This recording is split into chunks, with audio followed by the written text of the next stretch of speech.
چې ټوله دنیا به د دې په مہر کې څوک راکړي نو هغه سړی له په نکاح وکړي.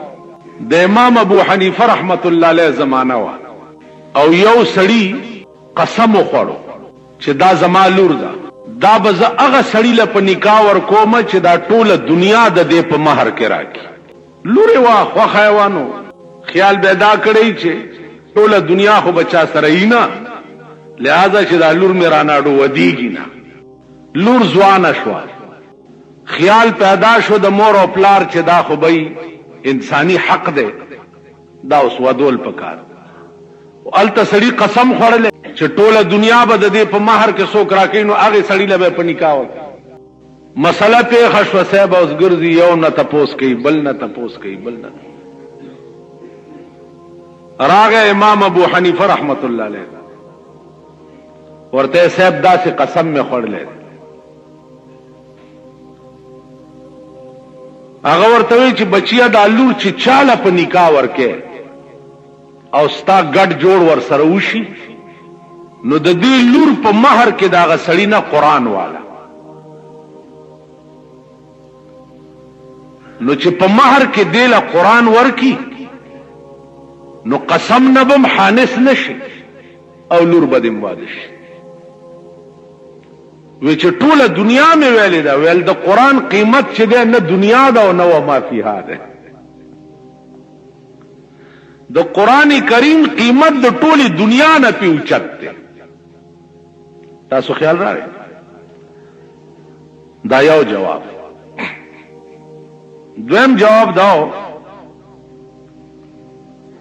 چې دینه دا ثابت شو چې مال ضروری نه ده،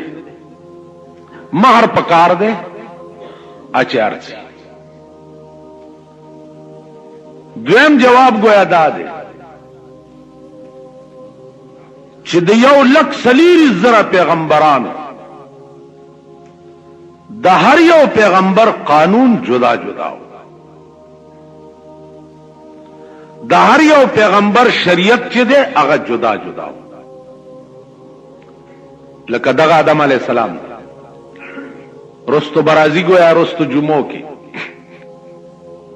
چې بچی به پیدا کېده نا به جوړو یو زوی او یو لور، نو یو جوړه به چې پیدا شو نو هغه بل جوړې سره به بیا بدل کولو. مثلا دا جوړه پیدا ده دین وړاندې چې کومه بل جوړه پیدا ده د بخپل خور غیله ورکی او هغه بخپل خور دیله ورکی. نو د یو مور او پلار چې وړاندې اورستو پیدا شي نو خويندې ورونه یې کني. تاسو خیال راغی؟ خدای آدم علیه السلام قانون داو چې دغه وخت کې د دا قسمه خور او ورور نکاح چي ده دا رواو. بیا آدم علیہ السلام تا دا ویلے شو چې تو ستا خزا په دې جنت کې اوسې گئی. فکلا منها رغدا حيث شئتما، چرتم چې خوخی التخریس کئی، لیکن ولا تقربا هذه الشجره، دغه بوټي ته بن نږدې کېږي. عام علما لیکي چې دغه بوټي چې د غنم بوټي، اختلاف پکې ډېر دی د ائمه محدثین منس کې، او بهرحال ډېر علما دې طرف ته دي چې دا د غنم بوټي. دغه وخت کې شیطان لعین خیال کو چې په دې آدم زما بیړه تباہ شو. شپږ لکه کاله ما د خدای عبادت کړو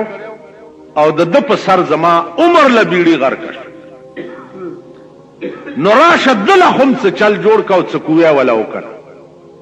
چې د خمرانه په جنت کې پاتې نشي. عزیزانو دلته درې روایت چې آدم علیه السلام ته شیطان دا شرارت کولو چې ته دا دانا اخرى یوې دانې کې دا اثر دی چې دا ته اخره نو ټول عمر به په جنت کې پاتې شي او کدی او نه خوړه نو تابه الله د جنت نه وباسي. اوس دا خبره شیطان د آدم علی السلام سره وکړه څنګه؟ ځکه چې بیبي حوا او آدم چې دي دا خو په جنت کې او شیطانو د جنت نه بار، نو دا خبره د دې منځ کې وشوه څنګه؟ دلته ائمه مفسرینو درې روایت نقل کړي. یو روایت دا ده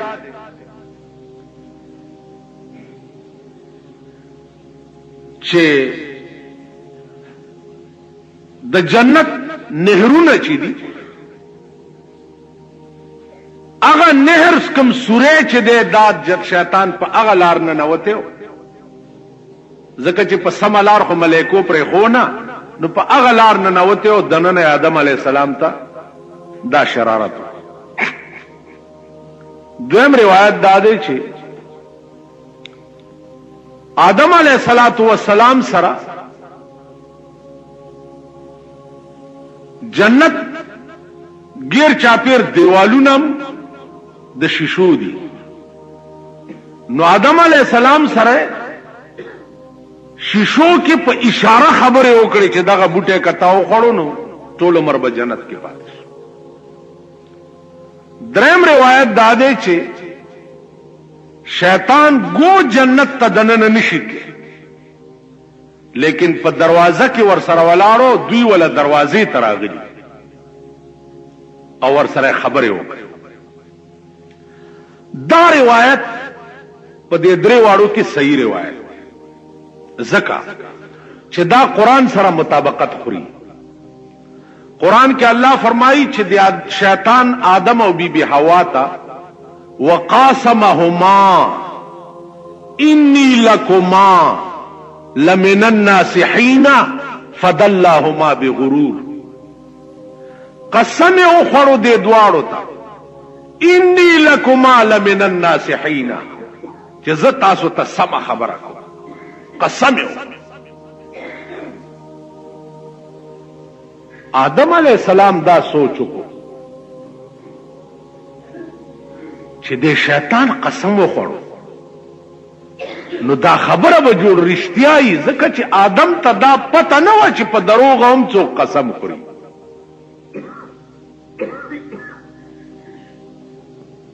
دا پته ورته نه و چې په دروغ. اوس که آدم علیہ السلام اوس وی او د پاکستانیانو قسمونه یې لیدلی تاسو خیال راغی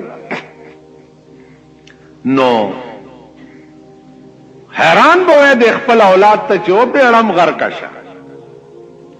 ما خو د شیطان په قسم هم اعتبار کړو چې لا په دروغه قسم چوک چرته خوري،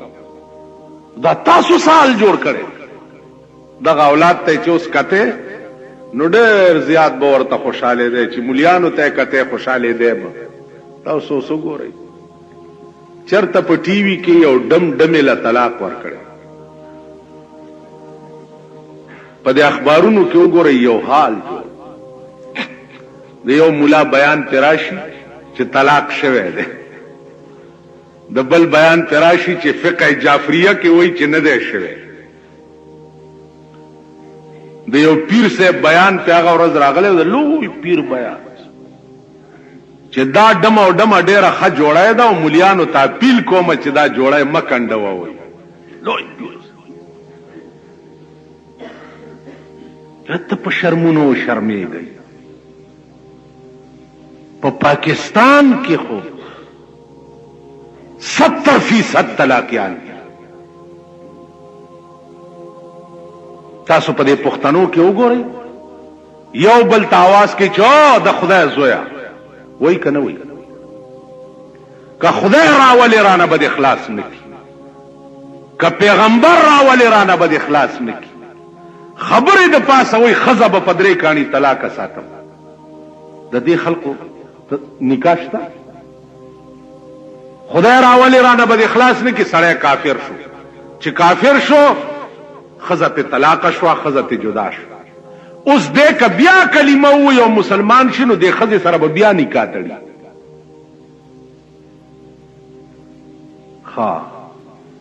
نو که تاسو داسې د فتوا ورکولو شوقیان یئ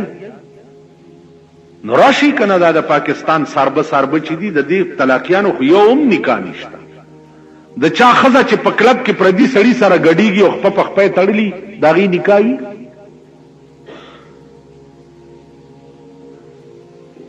د جمعې په ورځ د دې اخبارونو دا د منځ پاڼې وګورئ دا طلاق و نکاحونه شته. ملا د خدای په قهر واوړئ چې د خدای قهر هم ووایي چې هم وایي لکه ډمې نه څه غواړئ او ډم نه څه غواړئ د هغې دلکه نکاح وی ښځه به کروړونو خلقو ته هره ورځ ښودی. دا زمونږ ملک شو. عشري نظام چې زمونږ ملک کې څه وخت کې راشي نو موږ نه به موزیان جوړي او موزي لر شي بر شي نو په خوارې ورندار بر شي. آدم دی غریب د چاته حیا نه کیږي ورپسې شي ښځه پې طلاقه شوه ښځه پې راشه چې هغه طلاقي درته وښیمه چې د فتوې ورکولو خوند تاسو کې ایمان وي ایمان درکې وي او واقع ځان ته مفتیان وایي. قرآن 3 فتوې ورکړي دي 3. دا فتوا ولې نه جاری کوي په پاکستان باندې؟ 3 فتوې قرآن ورکړي دي. ومن لم يحكم بما انزل الله فاولئك هم الظالمون ومن لم يحكم بما انزل الله فاولئك هم الفاسقون ومن لم يحكم بما انزل الله فاولئك هم الكافرون. خدای وایي چې د چا په لاس کې وي د ملک فیصلې په قرآن کول او نیکی دا فاسقان دي ظالمان دي کافران. 40 کاله د پاکستان هر حکومت چې راغلی اسلام پورې ټټوبې کړې ده او د ملک قانون اسلام کړی نه دی. ولګوئ په دې باندې فتوې کنه تاسو په ضیاءالله کې یو فتوا ولګوئ کنه چې په منټ کې ستا په لاس کې دي د ملک قانون بدلول ته ولې نه بدلوي؟ نو غریب دم دی د چاته حیا نه کیږي نه دی مولیانو په مخه راغستی.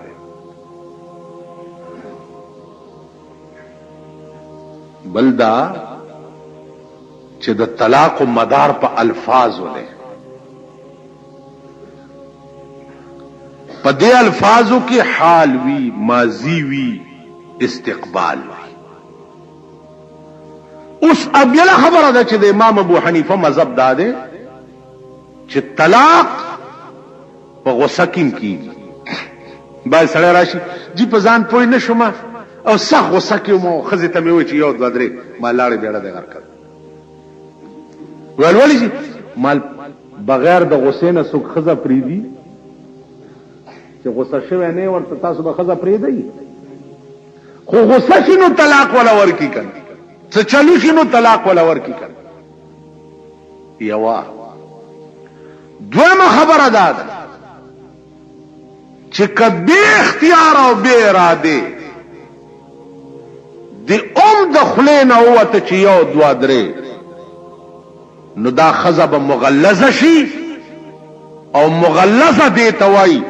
چې دا به تر هغې پورې تا ته نه روا کېږي چې تر څو یې بل مېړه نه یې کړی او هغه بیا طلاقه کړي نه او بیا تا نکاح کړي. یا د عام پښتنو دستور دی مړه که زه درالم نو ښځه به په 3 کاڼي طلاقه ساتم داسې وایي که نه وایي او ورشي چې ورشي نو ښځه یې په 3 کاڼي طلاقه شي. دا مغه تغلیظ دی چې بې حلالې نه به دا ښځه دته نه روا نو د دې وجې نه دې خبرو کې به ډېر احتیاط کوئ. بل دې کې به ډېر احتیاط کوئ چې دا ښځه یو بل ماشوم له تی ورکړئ تی هغه ورځ یو فیصله شوې ده 9 بچو نه پس قاضي حکم وکړو چې دا ښځه دې میړه نه جدا کړي دا د خور وه 9 بچی شي. دې کې به ډېر احتیاط کوئ. عام خلق په دې نه پوهېږي. سړی به راشي جدي جنې له زما خزي ته ور کړو او چې کوم الک سره زما زوی سره ته راو دلو هغه الک له نه کوم بل زوی له کوم دې خبره پوهیږي بل زوی له کوم نو صاحب بل زوی له مغه جنې وکي چې د خزي ولا ته ور کړی نو دا خپل خور کړی دا عمر له بیړی تبا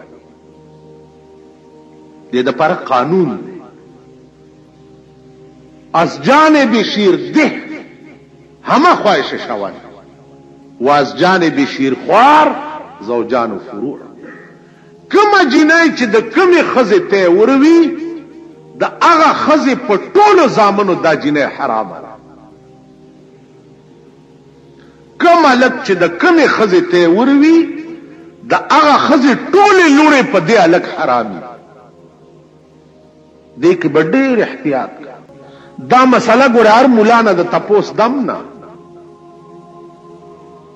چرته سورګری یا بشاګولی پیرانه یو فتوا راغلی و قاضي سے پیلی کلیو چې دغه دا سورته دا جنې زکه په حکم کوما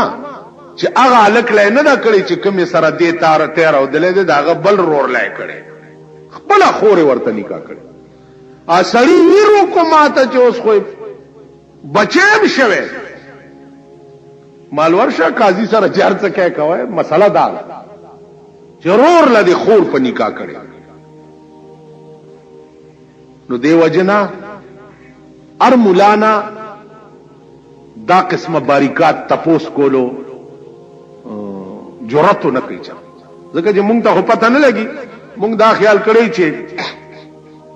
جمعات کې امامي جوړ دی په پار څه پويږي نه دغه امامانو غریبانو کڅس د کړي مستاسو د برکت ته هیر کڅس د کړي کنه ستاسو مهربانه ور سره داسي وي چای ته هیر خوراشي منځو کې او کېړای والی او ټپ ناری کې بار ځي دا تاسو هم ته چرونه کو چې قران ستوي حدیث ستوي مذهب ستوي ایمان ستوي اسلام ستوي دین ستوي دا تاسو چا تاسو بنی لیدلی چې د امام نه تپوس کړي بس امام د دوی نه مخکې په منډي او غي د غي نه مخکې په منډي اده دغه قابل مولا زما د الکوالی زمانہ کې چرته د اجرا جنازه کړو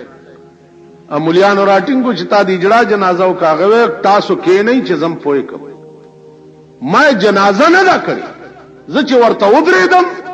نو ما داوي چې یو منبوس او پاروا د دې دوس الله اکبر او سلام می وګرځول مې جنازه کم ځای کړې په دغه خبرې مليانو نه ځان خلاص تاسو خیال راغی امړه کې خیال کوي چې بلا توره پیاچو خو مونږ ورته وکړو ته تخته نو کسیز د کړی می اده د قوم د لاستنا هیڅ ځکه چې کوم دکان نه سودا نه خرڅيږي داغه مال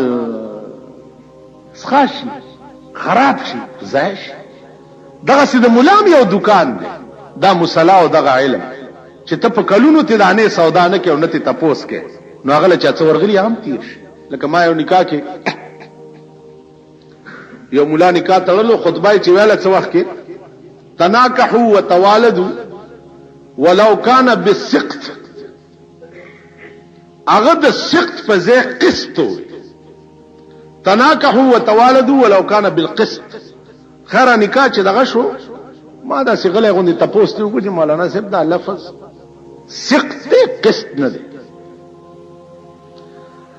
اچ سوچ کو ماته له دا ستا خبره ټیک ده ځکه چې سقط یو شی ته وي او قسط بل شي ته ماته وې زه 50 کال وشو چې دیوبند نه فارغ شوه او دی کلی کې می پلار امام او د پلار په ځای امام په 50 کال کې د بسم الله ترجمه را نه چاته پوس نه ده او چې سمې ویلي وغه ټول را نه هیر نو قسط او سقط خو له انداز څخه چې ملابله بلا پکې نه ویلې چا دغه معنا ارسي نو دی قوم د مهربانو نه هغه ارڅ تیر تاسو ګورئ نه دا تبلیغ والا چرته کوم جمعات تلار شویرونو کې نه د دین څو خبرې کیږي د خلقو ته ګوره بس تختی لکه کینه کنه سټه دی وزن والته دي صخره بار تړلی کینه کنه جمعات تا تبلیغی نصاب یو سی ار جمعات او یو ٹیم مازیگری ما خامی ماسخوتنی اردو پوئے قابل سڑے یا امام دا ورتوای چې دو دو درې درې حدیثه مونږ ته مانځنه پسوای شکر نو باسي چې په دې زمانہ کې ابل شپه دلتا د کوټي د یونیورسيټي الکان په تبلیغي جماعت کې راغلي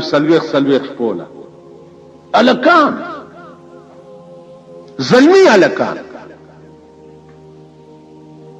زمون جماعت تا د امریکای د انجینیرینګ کالج الکان راغلي عربي او انګريزي ویلا د امریکای د انجینیرینګ کالج زمونږ الکان دلته څه زمونږ الکان به یا مرزان لوبي یا بچي د چرګان جنگي او یا بس پی جنگي او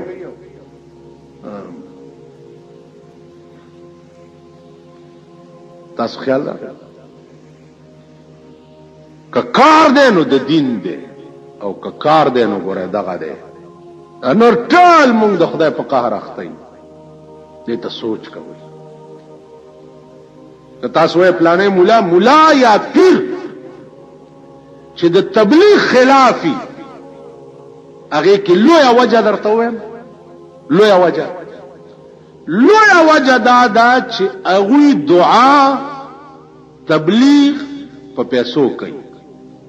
دوی دعاګانې تبلیغ بے پیسو کوي نو دا هغوی دکانداری په خرابي ما خبر پوهیږئ دکانداری خرابي ایله دې چې لاس ور کړې نه داسې موټه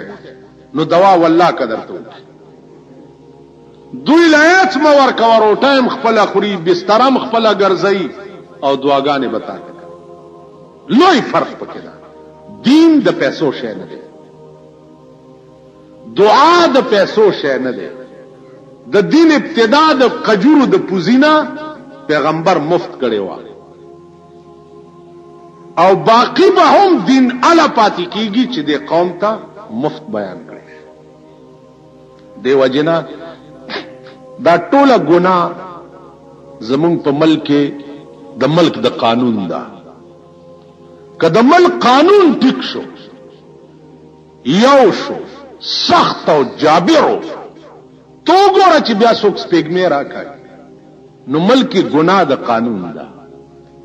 سلوخت کاله کې د پاکستان حکمران طبقه د پیرنګي قانون نه دی رسخت کړي لا د پاکستان پیرنګي لاړو پر کټي پاتې دي پیرنګي لاړو قانون شپاره سنه امغه پاتې امغه 19-20 فرق نا زمون صدر صاحب اوس چې برای نام شریعت بنچونه وغیرہ جوړ کړی دي اسه مچان بنګي را بنګي ا د مليانو په کې خدای اورېدلې د خامخا ای کوټ ججانې لګوري دي پیسې مې سي ورته ملاوي نور فیصله نشته فیصله ټوله د ملک د پیرنګي په قانون مجسټریټ د پیرنګي قانوندان جج د پیرنګي قانوندان های کوټ د پیرنګي قانوندان سپریم کوټ د پیرنګي قانون تمام نظام د ملک چې ده اتر اوسه پورې د پیرنګي قانون 302 کې سنا زنا او دغلا کې سنا چې څوک په شری نظام تنی راغلی ترغه پورې والله کده د ملک اصلاح وکي او دا ملک ټیک نشي ملک خبره داوا چې آدم علیه الصلاۃ والسلام د غنم چې قسم خورو شیطان ورته نو د خیال وکړ چې قسم خو څوک په دروغ نه راځي چې دا دانه وخرو چې پکې عمر لدی جنت کې پاتې شو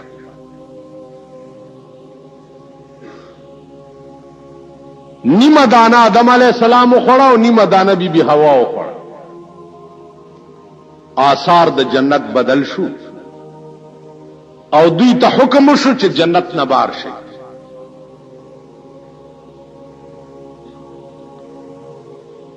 دې مقام باندې یو سوال دی او داغه بیا جواب ووري سوال پیدا دی چې آدم علیہ الصلوۃ والسلام کدا د جنت دانا نه وې پړلې نو ټول عمر په جنت کې او مونږ بم په جنت کې وې نو په دې غضب بنوي اخته په دې دنیا کې دا سپ پریشانو کیو بیغم ازه کې به مونږ هم پیدا وې.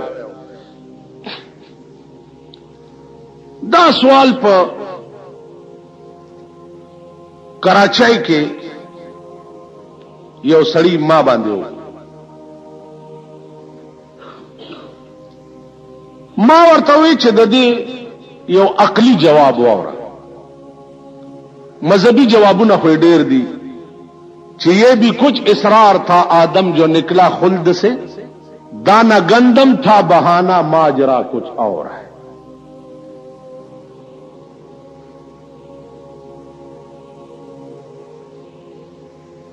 اخو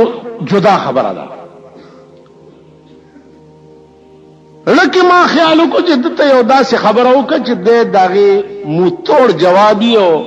اډو غلیش. ما ورته چې ستا کور شته ګډر کم ځای دی. ما ته وی چې میں بندر روڈ پہ ایک بنگلے میں رہتا ہوں, میں نے اپنے لیے بنگلہ بنایا ہے.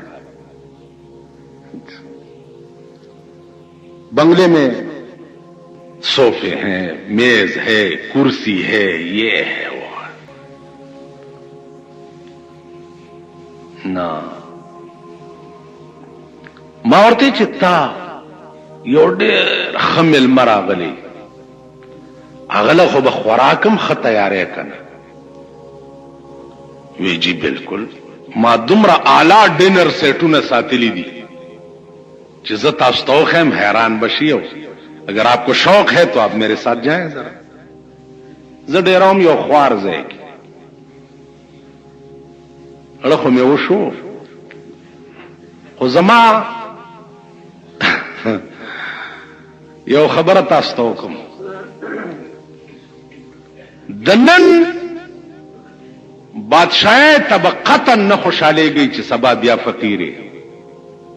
دا یو نصیحت مې اوري وختي تور هم ټول مړ کیږي مونږ ته نه ګوري څه په لوی عذاب اخته یو. خو چې سبا بیا بوریا نشینې نو د نن تخت ته به نه خوشالېږي. چې سبا بیا خټ کېدلو ټیپرو ته کېنې نو د نن چرک ته به نه خوشالېږي. دا یو مزاج جوړ کړي.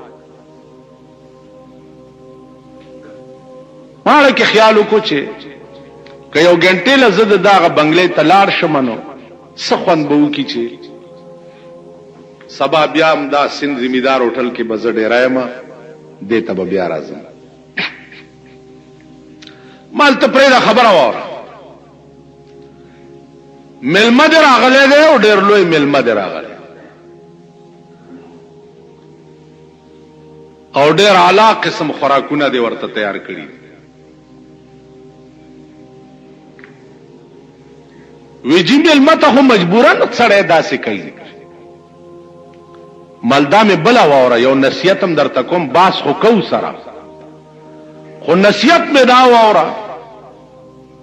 چې کم سړی تی خوښ یو تاله راشي او دې درنه په دې خفه شو چې یا د چایو ستو نه کو یا را باندې روټیو نه خوړه یا خزې کې کېننولم نو دا سړی ستا عاشق نو دا خوراک مراک پسې راغلی و آئنده دا د دوستۍ قابل نه دی ولا طلاق ورکړه. ځکه چې ته مال راغلی کنه نو بس تب زه به ستا زما قتل به ستا چای می او ستا روټۍ به می او ستا بستره به می او ستا هر څه او چې هر کله ته په خوراک خفه شوې نو روټي خلاصه چې بیا په دې طرف نه ګورې. نن زمونږ د زمانه تعلقات ټول په دې بنا دي. زما یو شناو د دې خوا کلو ما ته یاره راشه راشه راشه راشه ما زه نشم. نو یو زورور چرګ مې ساتلی دی مال خدر به شمه خو چاته به وی نه چې دی راغلی دی او بس روټۍ موټۍ به وخورو بیا به راځو. ویل نو بیا در باندې څه کوم نه چې روټۍ وخوري چې لږ څه خو هم زما خو څه نامه وشي.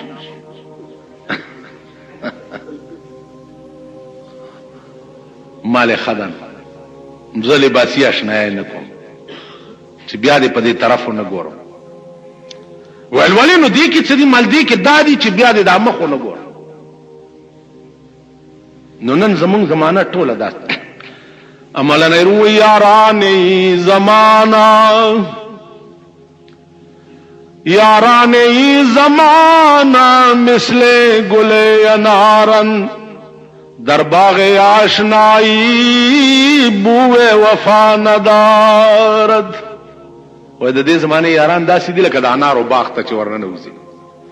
تک سره سره ګلونه یې پکې ډېر ښایسته خو په ټول باغ کې چې وګرځي نو بوی به تې در نشي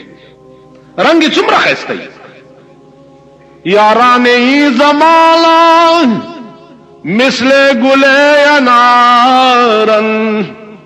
در باغ آشنائی بوئے وفا ندارد. بوی متی زردش نو د دوی رنگ ډیر خسته ده دا لوانای غوا دي پای پکې نشته په ډول ځان خرڅي. نو ما ورته وی چې ستا دوست راغله او آشنا ډیر لوی انتظامات دي او صاحب کسی بودی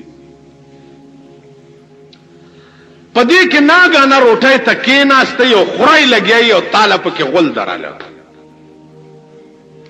ته به کوم خوازي وې زب په خانه ته زم مالدا ولی هغه قالینونه صوفا سیټونه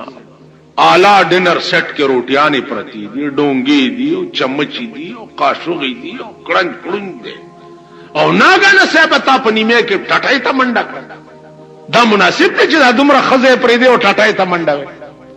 نو ما ته وي ته کمال کې زا غزه کې ټینګې دې شم.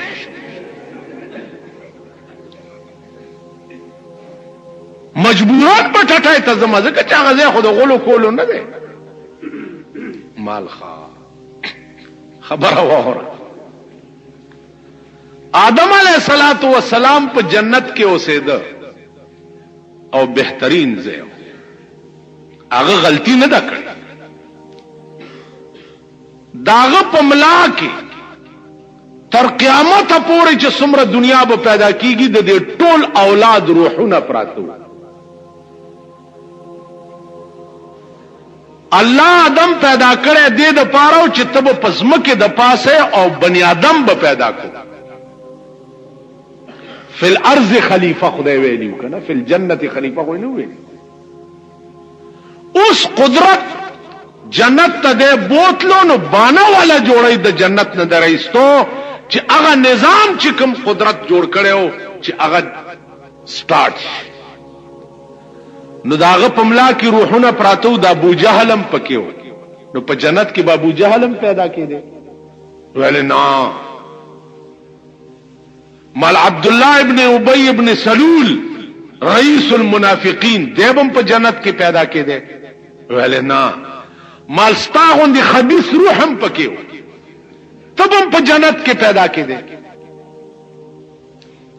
نو دل را بهر کړو چې دا خبيث روحونه چې ستا په ملا کې دي پاک خډیر دي خدا خبيث چې پکې دي دا بار وغورځوا هغه نه پس ته بیا واپس جنت تراش. نو مالدار رئیس ته دې د پاره چې دا تاسو پلیت بار وغورځي ویلے بس جی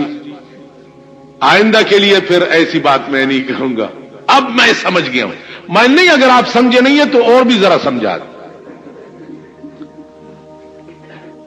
نما اور طبیعت شعر ہوئی چھے یہ بھی کچھ اصرار تھا آدم جو نکلا خلد سے دانا گندم تھا بہانا ماجرا کچھ اور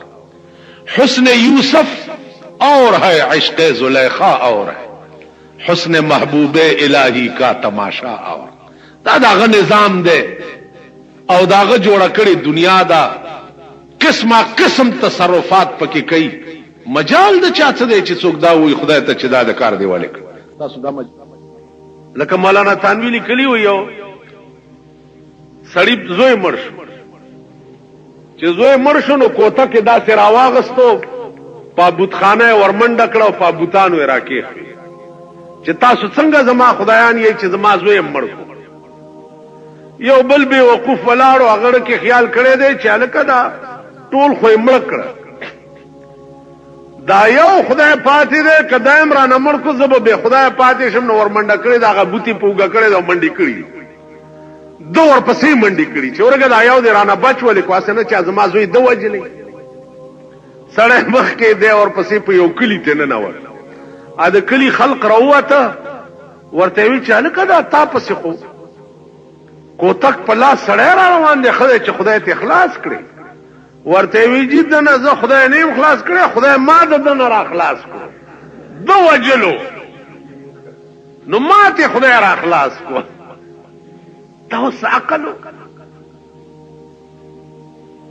یا لکه عربو کې خدای پاک ډېر ورځې شوی خیرن شوی نو یو راويستو بار علم بولو نور ته کې خو چې وچ شي نو بیا به دنه کوټه کې دی ورته ناسته هغه وچیږي یو دوګي دړان رالو خپې اوچتې کړو په بوتي متیاز را پرې چې متیاز را پرې خو دو ورته کته چې کته ورته نو دا هغه وخت کې دا شعر وې چې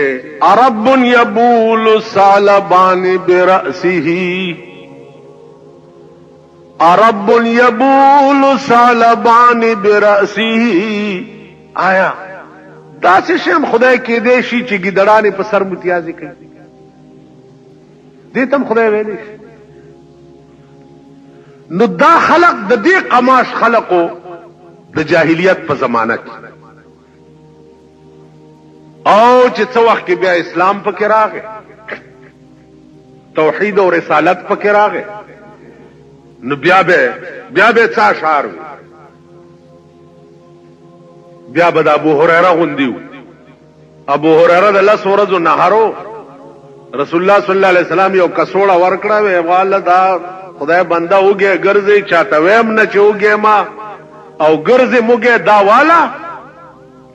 چې کله وګه شدي کڅوړه کې لاس منډه او تازه کجوري بروزي او غفرا اوره یو کجمه بس دا ابو هريره کارو شو استاد بداوي چې به موسمه بڅنګا کجوره پکې راوتینو پاکستان درته خود چې به موسمه میویم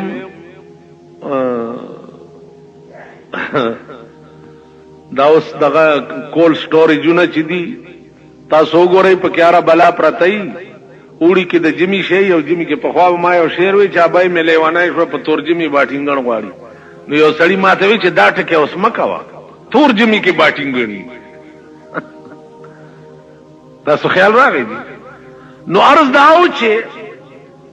کله انسان د لاس جوړ کړي کول سټوریج یو کال د پاره یو شی محفوظ ساتل شي نو د پیغمبر د لاس کڅوړه هغه به موسمه کجوري نشي راويست تاسو خبره نه ده ابو هريره چټه جاری شو اوس در تخیموس زمونږ د زمانه کې یو وظیفه ده اې کې 12 ورځې چلاو باسا او استاد کور څومره خرچ چي دي اچ سار را پاس استا بالغ لاندې بپرود تاسو خیال راځي دا اوریدو خبرې نه دي درته دلیدو خبرې 12 ورځې مهنت کول غواړي او هغه نه بعد ستاد کور چې 50 روپے ورځي او 100 روپے ورځي او چې سار را پاسه بالغ لاندې بده لوټ کړو بهر تقدیر ما سره دا وظیفه نشته څنګه چې اوس ما پسې مانځنه پس را لغا شي چې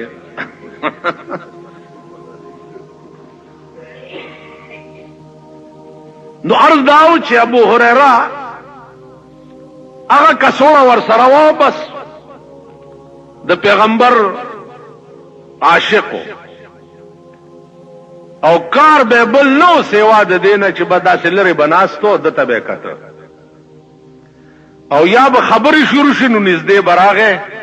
او خبرې به اورېدې په تمام ذخیره حدیث کې دا ابو هريره نه لوی راوی بل نشته په تمام ذخیره حدیث او دا ابو هريره نه لوی عاشق او لوی لیونه بل نو یو سړی چې لس ورځې نهر یو استاد مخ ته ګوري او په موړي نو دا اوس عقل مني دی لس ورځې نهر او صرف د په کتوې تمام لوګه دفش تند دفش مولانا روی عاشق آرا شد مدرس حسن دوست دفترو درسو سبق شاروئے اوز عاشقانو دفتر نوکری ملازمات دکانداری ارڅ چي دي هغه د محبوب حسن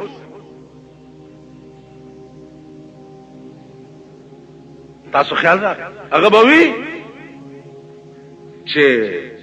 لبو لالو خطو مشکین بتا رازے ور حسن است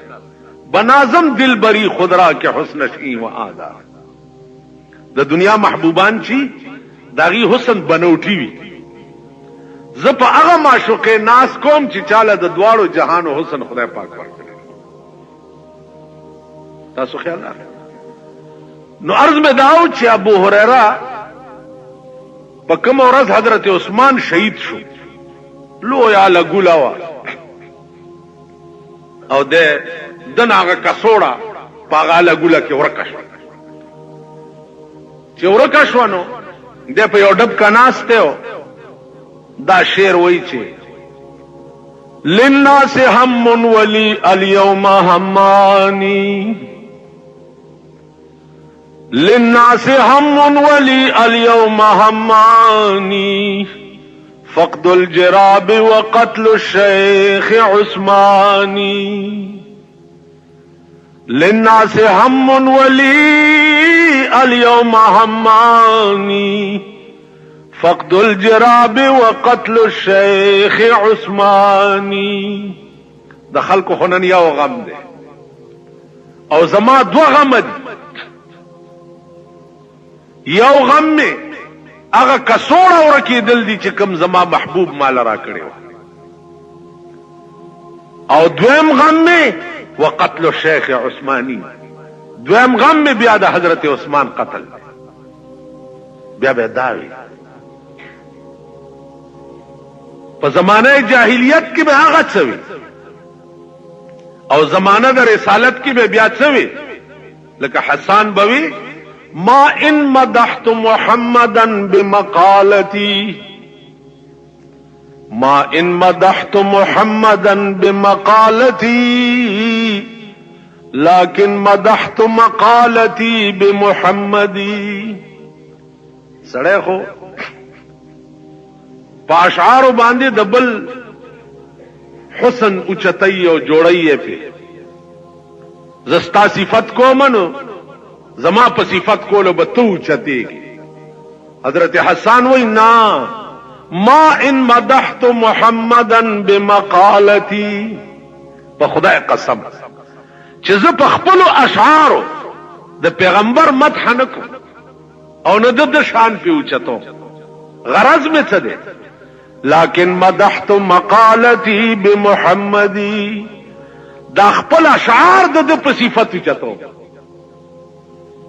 زما اشعار په اوچت شي چې د صفت کوم زما د اشعار او رتبه په اوچتي بیا بداوي عرض میں دا کولو چې په زمانه جاهلیت کې خو عمرو ابن میمون د 20 نه کم نو او دوی كنت فی الجاهلیه دا واقع ما کړی و د زمانه جاهلیت په زمانه کې نو امام بخاری رحمت الله علیه دا حدیث په خپل کتاب کې نقل کولو ما ته وی چې او کچھ نہ کچھ یہ بات بھی دماغ کو اپیل کرتی ہے ماورتے لیے اپیل کی بات نہیں ہے یہ حدیث کی بات ہے دغه حدیث چې چاوي په دغه وخت کې ابو بکر او عمر او عثمان مو او ابو جهل مو د 1000 واټ بلب بلید ابو بکر او عثمان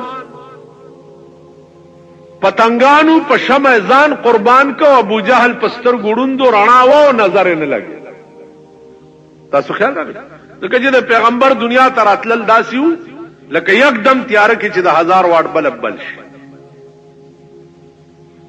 نو چې یکدم تیار کې رڼا راشي د حیواناتو کې وګورئ حیواناتو کې بعض حیوانات داسې دي چې رڼا وګوري نظر نه لګي لکه خاپیرک د شپې چې ګرځي د چرنا وګوري بیا چرته دیوال پورې اون خلی نظر نه لګي او پتنګ وګوره چې رڼا وګوري ترغه تنزي چې ترسو پورې ځان په قربان کړي شیخ سادی وای کنا چې ای مرغ سحر عشق ز پروانه بی آموز کان سوخت را جان شد و آواز نه آمد او د سحر چرګا عشق د پتنګ نزدکا په معشوقې ځان قربان شي او आवाज یې څوک نه ستیش شملان دي یا لایټ لاندې سارو ګورې ډېری ډېری پتنګان پراتی आवाज چانی د ضیاءالحق صاحبونه نه چې ټول لس کاله وشو چې وای وای وای وای وای وای وای نه وزر وسوځېدو نه لاس وسوځېدو نه شیروانی وسوځېدا اس بلاو نه والو د اسلام عاشق دی او صاحب داسې په مین دی چې راشه قسمت خدای چې په بیت الله کې سب دعا کړې ده کراچۍ سوځي لګیا دی سند سوځي لګیا دی په ملک اور لګېدلې دی کراچۍ کې چې کوم حال وشو سبق دې زده کی د کراچۍ حکومت نو یو طرف ته د ملک حالت وګورئ او د بیروزګارۍ حال وګورئ او بل طرف ته صاحب دې حاجه لوټ جوړ دے داسې لوټ جوړ دے چې پناه په خدای چاته روټای نه ملاوي چاته د سر د سوري زین نه ملاويږي او څوک صاحب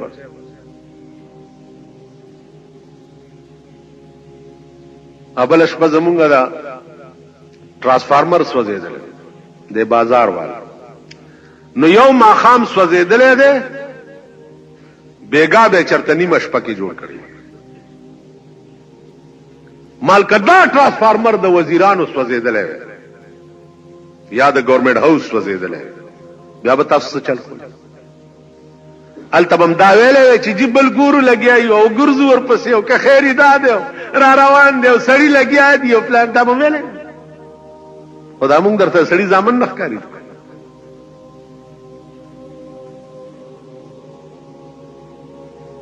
تا بجلی فیل کې دو سره تا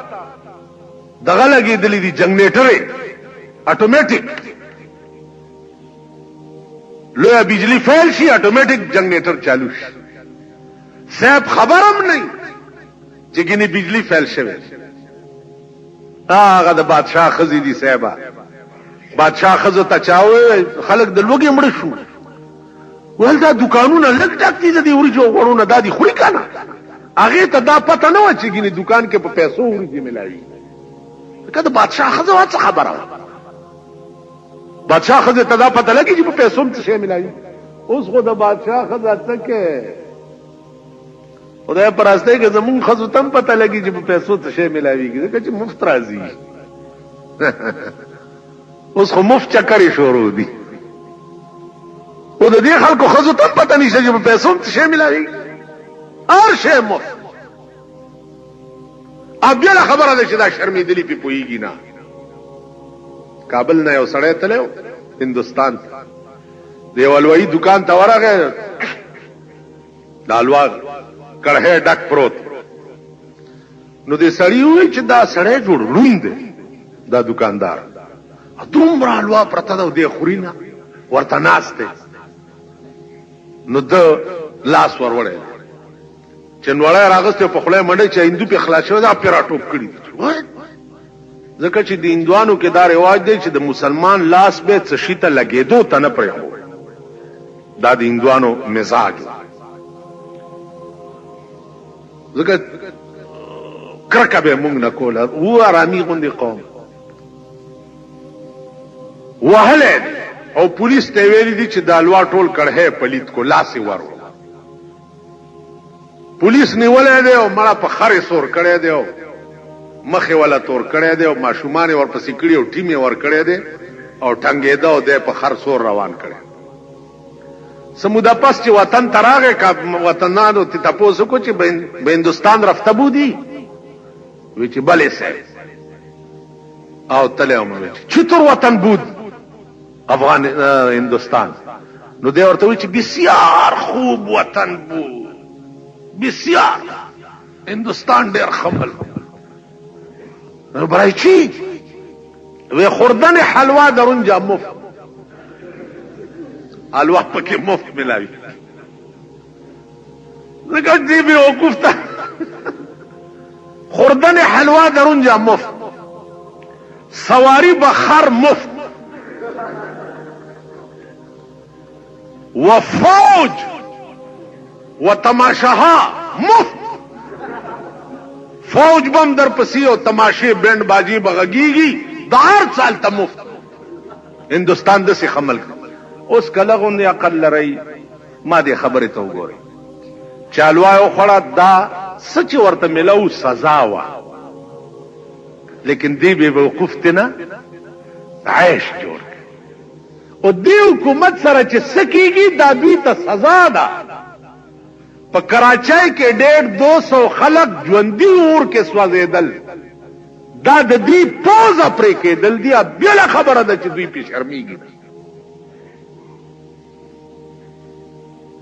کہ دوی کے دا حضرت عمر ایمان وے او اغبوی چی دا دریائے دجلہ پا غارا یو سپید تندی مرشی نوم بیم اللہ تپوس زمانہ کئی چستا په دوري حکومت کې یو سپید تندې ولی مړ مهاجر دلته آباد دي پکار دا او هر حکومت ته ما خو درته 40 کاله کې ما د سړیتوب حکومت نه دی لیدلی بالکل او نه به راته څوک ثابت او نه مې آینده چرته خوب ګورم خوبم نگور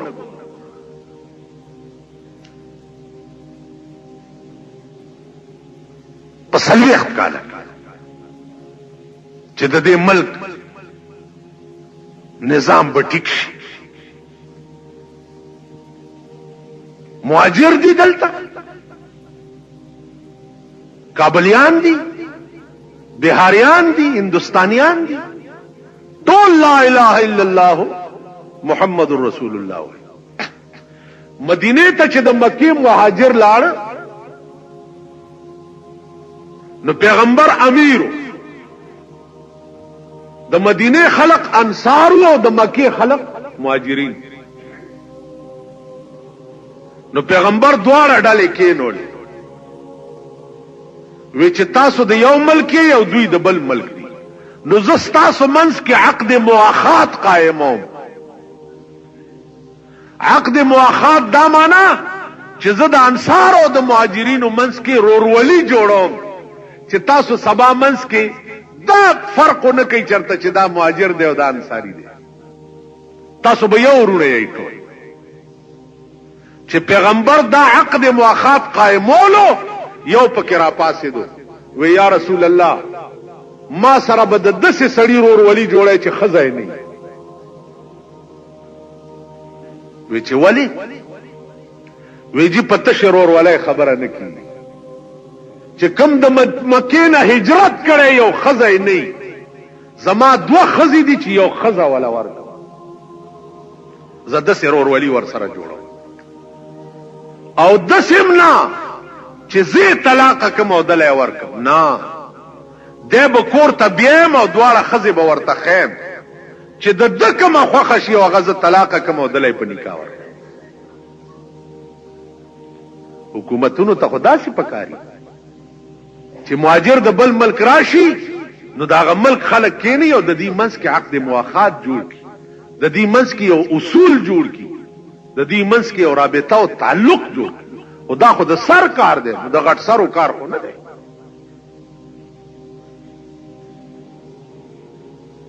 دا خو د اهل کار دی، د نه اهلو کار خو نه دی. زما عزیزانو نن ټول ملک کې اور لګېدلی، اور روټۍ چاله خوند نه ورکوي. په کالجونو یونیورسټو کې وګوره سبقونه هلکانو ته خوند نه ورکوي، بد دماغې لګیا یې څه نقشې جوړوي. دکانداری چاله خوند نه ورکوي، روزګار چاله خوند نه ورکوي. اوس ته ماته ووایه چې 200 خلک ژوندي په اور کې واچولی شو، دا چې د چا ښځې او د چا بچي وي، آینده به دغه ځای کې څه حالي، وخت به دوی سره څنګه تېروي. بار تقدیر دا پښتو شعر دی، وای د خدای په لوی کرم به کیږي، په عقل ګرانه د زما د اشنا مینا. که د خدای کرم وشو خو دې ملک ته به د خیر څه اسباب خدای پاک پیدا کی، او سو پورې چې د عقل تقاضا ده، زما عقل خو